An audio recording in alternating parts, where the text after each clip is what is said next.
This is one for the nature lovers out there. A new exhibition called BBC Earth Experience has been launched to teach people more about the planet. Wildlife presenter Steve Backshall has officially opened it. He's also the face of the education programme for schools that goes with it.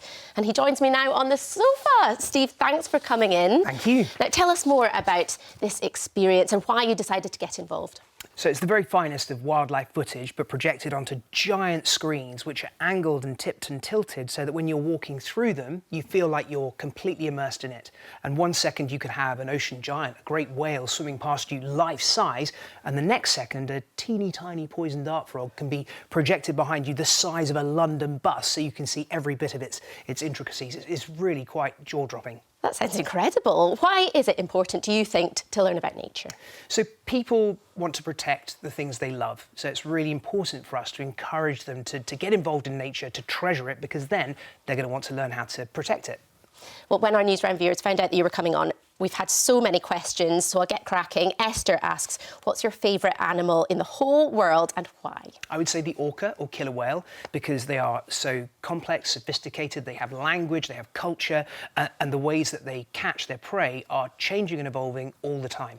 This is a good question. Kitty Cat wants to know, when did you fall in love with animals? Before I can remember. My parents tell tales of me going through the compost heap when I was, knee-high, looking for things like grass snakes, so always. Amazing, I didn't know that. We've got Deadly 60 fan now who wants to know, how do you control your fear around such deadly animals? So I've been working with animals my whole life, and it's definitely true that animals sense fear. So if you're frightened, then you shouldn't be going anywhere near them, and that counts for everything from, dogs and horses all the way up to a great white shark. Some good advice there. Well, Lily wants to know, and I'm sure lots of other viewers will be asking this question as well, do you have any advice for people who want to follow in your footsteps, Steve? Get started and get started now. So the natural world is vast. There are possibly 20 million different species, 800,000 different kinds of beetles alone. So you could never know everything about them. You need to start learning right now. Maybe start volunteering for one of your local wildlife charities, but most importantly, please do it, because we need heroes like you.